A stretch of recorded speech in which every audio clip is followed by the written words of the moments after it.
Hello, everyone. Thank you so much for attending today's webinar, Navigating Peak Season, Essential Omnichannel Fulfillment Strategies for Success. This is our peak preparedness webinar as we are approaching Q4 very quickly. And as you are well aware, many brands are beginning the process of inbounding inventory, checking systems, making sure that their SKUs are all lined up, ready for success. We're glad you've joined us today. My name is Darby Meegan. I'm the Senior Director for our Omnichannel branch here at Flexport, and it is my distinct pleasure to join you here from a meeting in Vegas. Before we begin, I would love to cover just a few things with you so that this webinar is the most impactful it can be for you and your company. One, on your screen, you are going to see a sidebar to your right, and on that sidebar, you can submit questions under the Q&A. At the end of the presentation, we do have time set aside for Q&A. We anticipate a fair amount of questions today. And so if you would like your question to be answered, please ask it as it comes to your mind. Don't wait. Make it relevant right in the moment. We may even jump in and answer as we're on a slide that is covering your specific question. In the same sidebar, you're going to see a tab labeled Docs. This is where you can download a presentation that we're going to be sharing with you today. If you want to share it internally, if you want to review it later, if you just want to jog your memory and think of things that you should put on a checklist for your peak, it's a great resource and we are happy to share it with you today. I will go through a quick legal note with you. Please keep in mind that all this information is based on the situation at this current time, July 31st, 2025, and may not be customized specifically to your business requirements, to your brand, to what's happening in your environment. We always recommend reaching out to one of Flexport's experts to discuss the particular situation you find yourself in, as well as having a conversation with somebody who may end up being a long-term resource that you can reference, that you can use, and that will be beneficial for the supply chain that you are operating. All right, joining me today will be my colleagues Erin Troy, who leads our customer experience team here at Flexport, and Nikhil Dandekar, Director of Engineering for our Omnichannel products. He is an extensive knowledge base for our systems here at Flexport. He's an extensive knowledge base for the integrations that we have and the marketplaces we work with. And I am overjoyed that they've both joined me today to be a resource for you today. Here is today's agenda that we'll be running through. We're going to jump in with a few resources, thoughts, what's happening in the market for peak season 2025. The burning coal that dropped yesterday is the end of de minimis for the rest of the world, effective at the end of August. 30 days for brands to respond, and they've been building inventory for peak season. Next, I'll hand it off to Erin Troy, who is doing a ton of work with her team to get prepared with merchants directly, as well as generally with our support team. And so it's what to expect, how to make your supply chain hum as best as possible this peak season. And then I'll hand it to Nikhil, who will go through tips and tricks from an engineering and tech expert. That's what we're going to be covering. And then again, as I said, drop your questions on the right side for us. That's what we're going to be covering. It's a lot to pack in the next 27 minutes. I think I'm already 70 seconds behind, so forgive me for that. First things first, executive order came out yesterday regarding the end of de minimis for the rest of the world to be in effect on August 29th. On the top right, you're seeing the whitehouse.gov executive order fact sheet that was posted by the administration. On the bottom right, if you are itching for helpful resources imminently because this impacts your brand, there are 3 resources that will be published with this deck that you can go ahead and download and bookmark those links. I'll go into a few details first, but number one, if you are wondering how this affects your brands and you have very, very specific customs questions, maybe type 1, type 11 clearances, you want to understand what options you have to import into bonded or anything like that, warehouses. On August 6th, there is a webinar that we are hosting and have been for quite some time in this environment that will be covering the tariffs. So go ahead and register for that webinar right now. Our custom experts will be handling that webinar, hosting that webinar, and make themselves available after that webinar to meet with you to discuss your specific scenarios. We understand this is incredibly disruptive for some brands, and we are willing to make experts across our business available for your questions, as we know that that timeline is imminently approaching. We're already 29 days away from that date. Number 2, there's a live blog that you can look for tariff updates. We keep it up to the minute, and it is quite a labor of love for us as we are trying to help brands navigate the sea that they have found themselves in this year with an ever-changing economic environment. If you've been paying attention to the last 24 or 48 hours, there are many trade deals that have been announced that are directly impacting the customs and duties that you pay as you enter this country. So please If you are importing to the United States and have questions, check our tariff blog as well. The third one, the tariff simulator. I have spent many hours on this since we've launched it in the last 45 days. It is a live simulator that shows you, and updated daily, the duty rates that you pay when sourcing from other countries for your specific HTS codes. If you have not seen that yet, it is an incredible resource. I wanted to start with resources because we understand that you may be in a situation where you are scrambling, but we hope that the resources that we have in place will be beneficial for your business in navigating these difficult times. On the left, de minimis. The exemption for the rest of the world was eliminated yesterday by an executive order. This is for goods entering into the country via postal means, not international postal, but through packages. And it was a qualified exemption for packages under a declared value of $800 where duties would not be paid, whether by air or land, these packages could be delivered to end consumers across America. This is a major impact to the supply chain. Estimates say that over 30% of all packages that are shipped to end consumers were delivered under the de minimis exemption from the rest of the world and China. Impacts on this season that we foresee, one is that brands may experience higher costs as they have already landed inventory outside of the United States to take advantage of the de minimis exemption. And so moving that inventory may result in higher costs. Second one is there are potential delays as brands are moving inventory in bulk that previously was trickling into the network. Three, impacts on peak season. A positive out of all this is the consumer will get a better delivery experience. Many of these packages take 8 to 12 days to deliver. And these customers will be seeing a domestic experience shipping with 5 to 7 days for economy packages. Inventory has been building in the tariff environment, so we understand that this is probably the worst case scenario for many brands. But we do anticipate you should call your 3PLs today and understand your forecast. Erin's going to be going into that here in a minute, but the forecast that have been provided and the new business that they may be acquiring, you just want to make sure that if you're in that situation, you're able to provide clear data packs to be able to get a solution in place in the next 29 days, but also B, if your 3PL is currently able to service some of these brands, just make sure that your forecasts are shared, give them realistic forecasts from a personal standpoint. I would say share with them the last 2 years before this year's forecast of actuals so that they can compare actuals to your forecast and anticipate any rises or misses based on your historical data. So one, audit your shipments. If you're using this service, look at the products that you are shipping into America, look at the products that you're shipping across America. Understand the customs and legal requirements that are now attached to your brand if you're taking advantage of the T86 clearance for de minimis. Two, explore fulfillment options. Hopefully you sent emails yesterday to network contacts, or you are doing that this morning to understand how you can get a provider in the United States. The cost for these packages is quite high. I believe it is an $80 minimum of tariffs that must be paid on these packages. Three, consolidate your orders. Type 1, type 11 cadences are possible for some brands. It is a very specific customs clearance for entering the United States. Reach out to your customs professional. Reach out to our team here at Flexport. My email is dmeegan@flexport.com. If you send me an email, I am capable of getting you in touch with a customs expert who can help you with that. Ensure that your documentation for entering the United States in bulk is clear. Again, you may not have cleared bulk customs in quite some time for your shipments. It is worthwhile noting that you may be experiencing a completely different process to get into the United States in bulk. And then 5 would be if the circumstances have led to you needing a logistics provider, partner with one who is very good at customs, partner with one who is very good at handling volume spikes and is capable of meeting your forecasts. This is a very disruptive thing. This will end up impacting domestic parcels. This will end up impacting domestic warehousing. This could cause port delays as people are trying to enter via trucking or ocean freight into the United States. This is incredibly relevant to anyone, even if you have not been taking advantage of this. Please, again, my implorement to you is reach out to your provider, provide them clear forecasts and accurate forecasts as best as you can so that they can plan for your business and they can work with their carriers as well. I have beaten that horse into the ground, it feels like, but again, I cannot stress how impactful this will be to the peak season. Additionally, as we've talked, I will go to the next slide, sorry. As we've talked, consumer behavior is hard to predict, and this poses another means of potential cost increases for consumers, as the tariff exemption through de minimis is one that had suppressed prices on some products.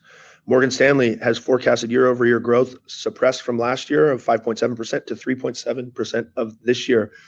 It is interesting because employment is doing well. Consumers, however, confidence is dropping. So this peak, one of the strongest considerations is we don't know what's going to happen. Many analysts across the industry are saying maybe it's going to be the same. Many are saying it could be softer than last year. With that being said, number one thing a logistics professional can do is service their customers. Our customers often are our marketing and e-commerce teams. Work with them to understand key goals for sales, work with them to understand contingency plans on softening demand, review even the Prime Day forecasts and results that Amazon shared as an example of what's happening with consumer behavior. Walmart also had a major deal. Read those press releases and understand how that has impacted year over year to get an insight into what's happening in the market and what consumer behavior may be doing. 2, evaluate your stock positions. Many brands and your competitors have rushed in inventory or held off inventory in this period because of tariffs. They tried to thread a needle, or perhaps they wanted to wait it out. That means that some of your competitors may be in an over inventory position and trying to over market in order to generate cash flow. There may be brands that have tighter inventory positions and will ramp marketing later in the year. The number one thing you can do is to monitor your competitor, monitor retailers in your space, and understand the strategies they're deploying on a daily basis and adjust your strategies with your marketing team dynamically. The big plug there is make sure your logistics team is sharing those results with your 3PL, with your carrier providers, so that they understand the push and pull of your forecast this year. I don't mean to sound doom and gloom. I'm meaning to say we're logistics professionals. Nimbleness is part of our job, and just evaluate what's happening. 3, costs. FedEx has announced a larger peak season than last year, and in recent history, we have yet to see some from other carriers yet hit the market. However, it is perhaps a sign of things to come. Perhaps FedEx is merely the only one to lead this way, but evaluate your logistics costs. It's very hard to change carriers in the middle of peak, but perhaps augment your carrier pool with multiple carriers so that you can insulate. Many of the regional and hyper-regional carriers never institute peak season surcharges. It's worthwhile to consider that they may be a strategy you can unlock. 2 or 4, evaluate your carrier operations performances. With the tariffs changing week by week, with the de minimis changes, this slide was not yet updated from yesterday, there could be carrier congestion, and that was pre-de minimis forecasting. So follow that closely. The last is consider servicing international consumers from your domestic supply chain via a DDP and DDU shipping option.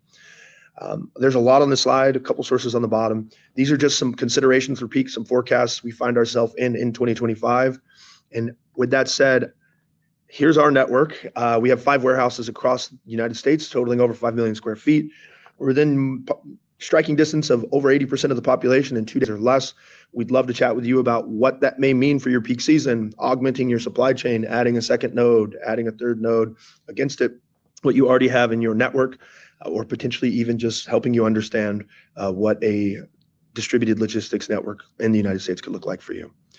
With that being said, I'm going to hand it off to my colleague, Erin Troy, who will join me on stage with what to expect, how to prep, and the nitty-gritty details, not just the pie-in-the-sky stuff that I've shared. Erin, I'll hand it off to you. Thanks, Darby. Yeah, welcome everyone. As Darby mentioned, my name is Erin Troy. I'm your Director of Customer Experience here at Flexport, so I run both our account management and our customer support teams. As we jump in, we'll start first and foremost with how we've been preparing from a Flexport side for this peak. So peak planning is a full year exercise for us. We start in Q4 of the prior year, where we start gathering a repository of lessons learned. And then in Q1, we're reviewing that, we're making immediate adjustments, and then we're also building our roadmap for the next year as well. So it's a full year event. Right now, we're really kicking up the gears on this as well. You know, it's funny, it's July, but we're fully preparing for peak right now. We're going through a couple different exercises in terms of labor planning, in terms of carrier RFPs.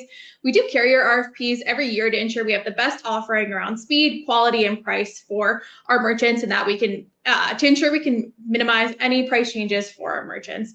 We also go through an aggressive labor planning exercise as well, where we're making sure we have enough labor to 4 times our capacity through November and December. So we're starting to hire now on some teams because we're going to see that peak inbound peak hit in September. So we're scaling support, we're scaling inbound so that we're well prepared for that volume to increase in the next few weeks here. So hard to believe it, but as Darby mentioned, we're only about a month out from September, and that's again where we consider our peak to start. Couple other things we're scaling is just our time of coverage, right? Most of our sites do some type of night shift right now, but we're going to scale to 24 hours across all of our sites, and then 7 days a week for support as well. So as that volume increases, we're bringing in headcount, we're planning rigorously. This is where those forecasts that Darby mentioned really come into play. The better forecasts we can get from our merchants, the better we can align on what we need from carrier capacity, labor, even equipment at sites, right? Those are all important things that go into peak planning here. As we talk about what is important for our merchants and the dates that are going to be important for you all, a lot of dates on the sheet. We're going to email this out, so please don't feel like you have to absorb it all right now. But a couple key things I just wanted to highlight here.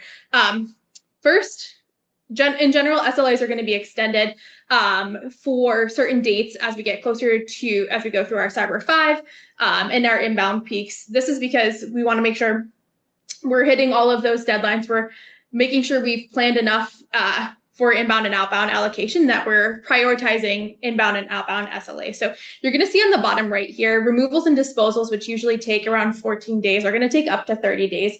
Again, we want to make sure your outbound orders get out on time. And so you'll see that in some of the comms here. The key thing I want to make sure we're focusing on with these SLAs are, number one, anything that goes through prep or replenishment or needs additional touches, that's going to take a little bit longer than going direct into receive. And so if you have something that's going to need either of those services, make sure you're keeping track of those deadlines so we can get the inventory in and we can get it processed. Secondarily, our e-commerce deadline for inbounds is November 7th. So we want to make sure we're really tracking that one closely, because that's making sure that inbound is at our one of our cross docks. We are able to get it to our downstream sites. We're able to get it fully received and available for sale for that Black Friday, Cyber Monday, those sales dates. And so November 7th, that's our last inbound for BFCM. And then November 21st is any inventory that you need in stock for a Christmas deadline. So our Christmas cutoff right now is 12/23. We don't have the actual carrier cutoffs quite yet. That'll come out in the next few weeks. And so you'll get an additional email. Again, another plug, any emails you get from us here saying peak prep, please make sure you're opening them. Please make sure you're tracking our blog posts, because we'll continuously update you with more information as we get closer to peak. But those are the big ones. Make sure you get your inbounds in early. November 7th for BFCM, November 21st for Christmas cutoff, and then your carrier cutoffs will be communicated here in September. We'll send this out in an email, so it'll be good. In terms of what to expect from a customer service standpoint, so we've done a ton of work the past year and a half prepping our customer support teams as we've gone into these 1PL buildings across the 5 nodes that Darby showed. We've also hired on-site support, so we've hired a plethora of folks across all of those buildings to make sure we're optimizing your experience as a merchant, getting you closer to your inventory, getting you closer to the process. And with that, we've also expanded our coverage on support. So we're going to have chat 7 days a week coming up in peak here. So November 11th is our date for that. We also have launched a phone line as well. So our phone line, you can call in and they'll make sure they get your ticket looked at and get you as many answers as possible. As we get closer to peak, we're going to be adding different features to that phone line that help get you closer to contacting the actual site that your inventory is in as well. But there's a bunch of different ways you can contact support. I would recommend always going back to the contacting support page that's in Help Center. That's going to have our latest and greatest. It's going to have anything that's we roll out here soon for support before peak. And we'll also make sure to include those in peak comms as well. But done a ton of work here. When we talk about SLAs for those tickets, just one last final note from my side. We classify those based on urgency. And so critical issues are considered urgent. Those are your outbound orders, your highly severe or impacting merchant operations or customer satisfaction. Those SLAs are going to be around 5 hours of getting you first response. High is significant issues that require timely resolution, but do not immediately disrupt operations. That's going to be 10 hours. And then your routine tickets are going to be closer to 20 hours. We're constantly working on driving that SLA down as we hire more folks, as we get more around the clock coverage for support. And hopefully you're able to experience that as we head into peak here. Just another shameless plug on my side, as you're submitting those tickets and you're engaging with support, a couple things that are super critical for success here. One is make sure you're super clear in what's needed and provide as much information as you can, right? This is an inbound issue. This is my PO. This is the delay or gap I'm seeing. The more clarity we can provide in that ticket, the less questions back and forth that support rep's going to have to ask you. Secondarily, if you have an additional issue and you have an ongoing ticket, open a new ticket for that issue. It allows us to track communications. It allows us to make sure we're keeping track of SLAs and getting back to the merchants in a timely manner. So as you start to hone in on peak, making sure you're diving into your business, please make sure we're focused on those two things first and foremost, and we'll make sure we're driving the best customer experience as possible. So with that, we should be pretty well prepared on what to expect from our end for peak. I'm going to hand it over to Nikhil to talk through some Flexport tech tips and tricks. Hey, hi everyone. As Darby and Erin introduced me, I'm Nikhil Dandekar. I'm one of the directors of engineering here at Flexport. And let's jump into how to make peak super successful for all of you.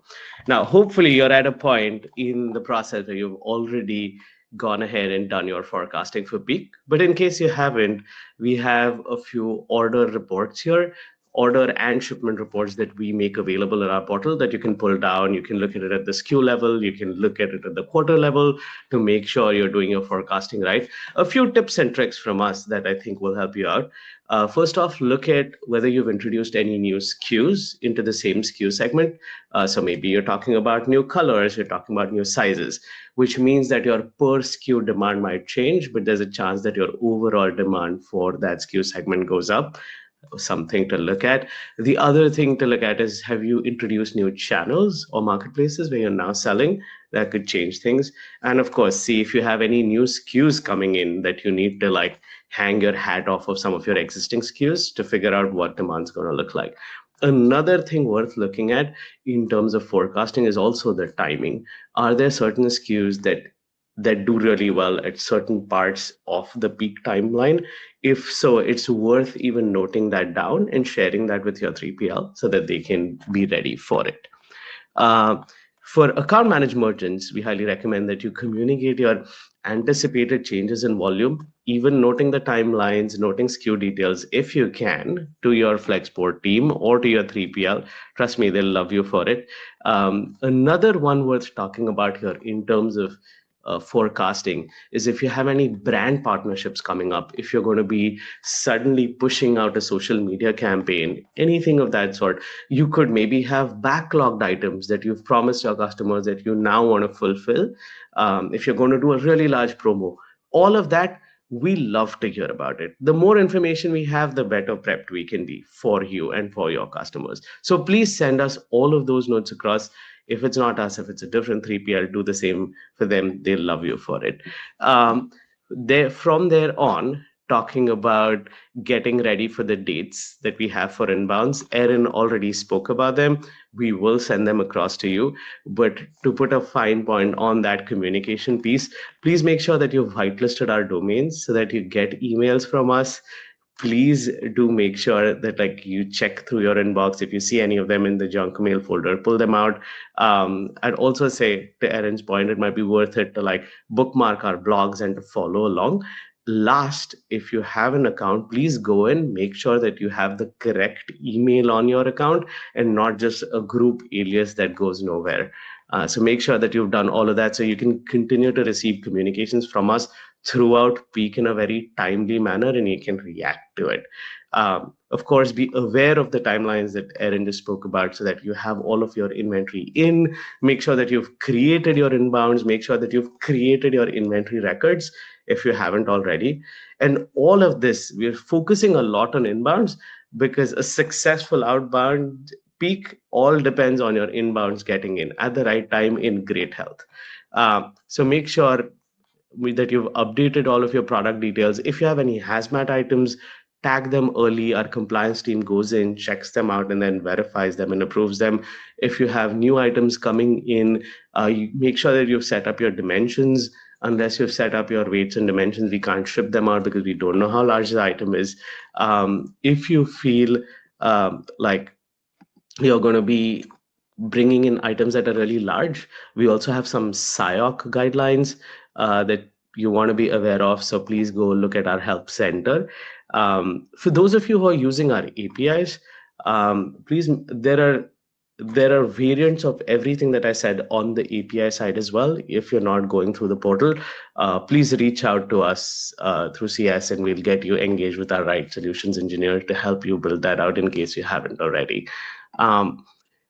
Lastly, when it comes to physically inbounding the plan, a couple of things to note. So first off, try to make sure that you're meeting all of our inbound requirements. So make sure that your items are correctly labeled with the right codes.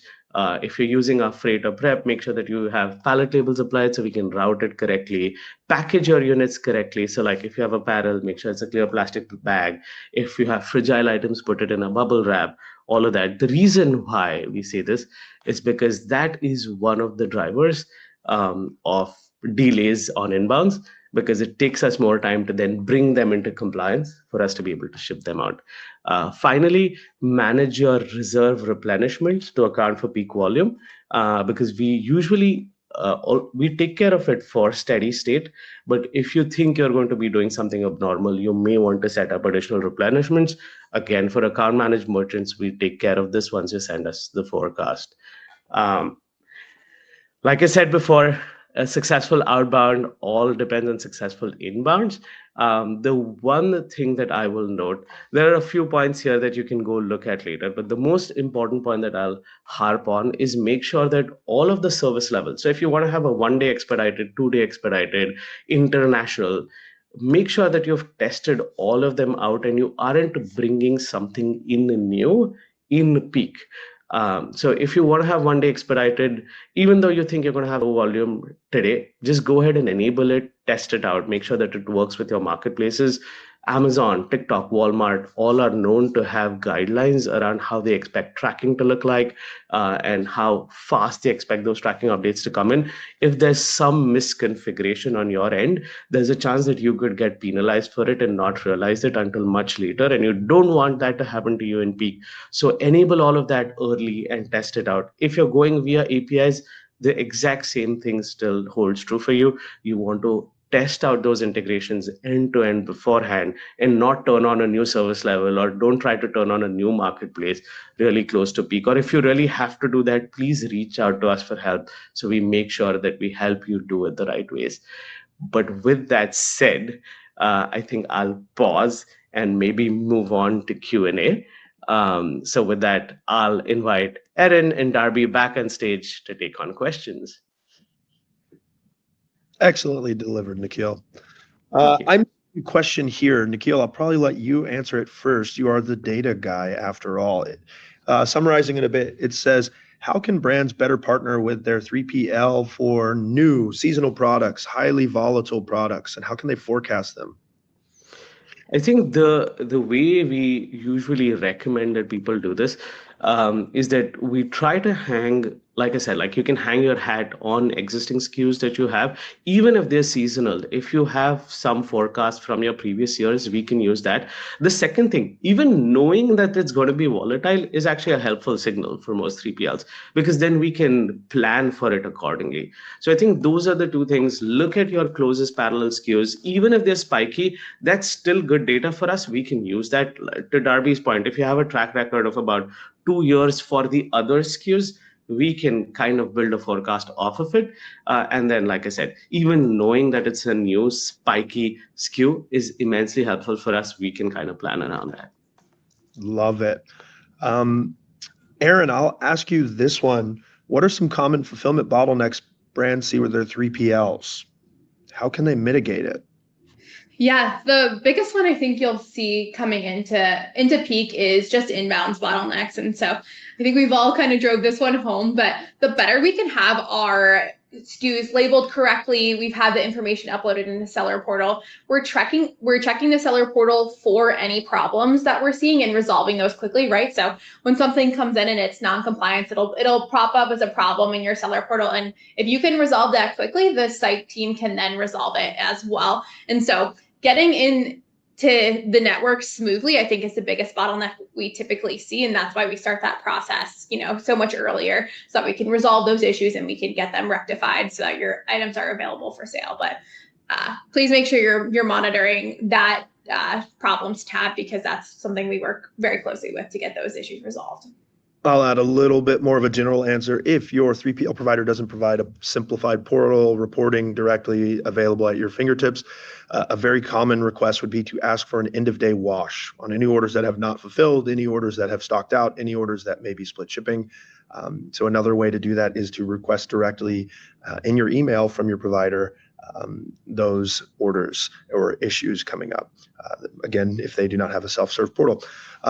There is a question about how will de minimis impact FedEx low-value shipments? Does the 80 minimum apply if you have an account with FedEx? The answer is specific to the brand. There are ways, type 1, type 11, clearing them in bulk. They have the potential to delay your packages significantly. The answer is, if you are clearing under a T86 clearance for de minimis treatment, it is probably not going to be able to enter America under the T86 clearance, according to the executive order. The answer there would be is either to land the goods in America or potentially clear it under a different means and pay the full value tariff. There is one big exemption, and there's a ton of different caveats, but the exemption is if it's a bona fide gift shipping from a citizen to a citizen and not a business to a citizen, there are impacts to that. So if you are shipping to a friend, some exemptions apply. Another one, it says, my provider is infamous for consistently failing to pick up my orders. Are there any insights or solutions you recommend? A few here. One would be is troubleshoot why. I think asking the question, why are they having issues, prepping them, making sure they know that your order volume is what it is. Many times brands don't understand that their 3PLs are using drop trailers, which are pre-positioned carrier trailers at a facility that get filled throughout the day and then picked up every day. What happens when those trailers are full and there are no more drop trailers? They can schedule impromptu pickups if they have that relationship with the carrier. The number one thing I would say is work with your provider to understand the situation they have with picking up your parcels and make sure that they have the capacity. And if not, I would consider understanding your options. Can you augment your supply chain with other providers? Can you, this is judgment day. Peak season specifically is where most brands make most of their money. So I would say reach out to them, try to plan ahead. And if they cannot give you the peace of mind you need, consider reaching out to another provider to see if there are options still remaining for you yet in the year. The next one, Erin, I'll send this one to you. If a merchant has inventory in D2C storage, are we able to move it back to reserve storage so they can avoid peak and long-term storage fees for slow-moving SKUs? Yeah, right now, unfortunately, this is not a product we have built out. This is something I think we're looking at in 2026. It's always good to work with the support team, though, to see how we can optimize the storage, make sure we're optimizing everything we have at our disposal. But right now, unfortunately, it's not part of our product stack. Totally makes sense. A really great question coming in. Some things are certain in today's environment and some are not. We have seen announcements that Vietnam will have a 20% duty, but our tariff at Flexport, the tariff simulator, still shows IEEPA as 46%. Is this a matter of waiting for a formal federal register announcement or similar to make updates? Yes, that is specifically what is happening. Our team scours the official reports. Often the details are the devil, and the devil is in the details. We rely on the official announcements for how these tariffs, these customs, these enforcements will occur, and we update there. There are many things that enter the market, many announcements that enter the market, even misreporting by news, and we rely on our experts scouring the actual customs border announcements, rule changes, etc., in order to get the most specific and clear answers. We would hate to have speculative things in our tariff simulator that then do not become true, and people have planned their supply chains. Thank you for using the tool. I think it's a pretty fantastic tool. Certainly many people have used it. If you have specific questions, you can reach out and a customs expert can perhaps guide you through what we're seeing and what we anticipate, with the caveat again, until those rulings become final and they enter the Federal Register, they are not in effect. So thank you for that question. It is a great one and shows just how things are happening in the market so quickly. We are coming at 5 minutes over, and we've answered most of the questions. Again, a final plug, if there are specific situations that you would like to get in touch with us on, whether it's the 3 people on this call or any number of logistics experts at Flexport, we are more than happy to reach out to you and have a conversation. You can reach me. My email's already in the chat, dmeegan@flexport.com. Send me an email. If I can't be helpful for you, I will find somebody who can help you out. We've appreciated your time today. We know it's Christmas in July, on the last day in July, preparing for peak season here in the United States for a domestic supply chain. We hope it's been helpful to you. We hope you've taken some tips and tricks away from the engineering standpoint, from a forecasting, customer support standpoint, and perhaps even just from a market update standpoint. We hope you have a great rest of your month, the hours that we have left of it. We hope that you are planning your supply chain well so that your inventory is in the position it needs to be so that you can delight your customers this Q4. Have a great day. We will talk to you soon. Enjoy.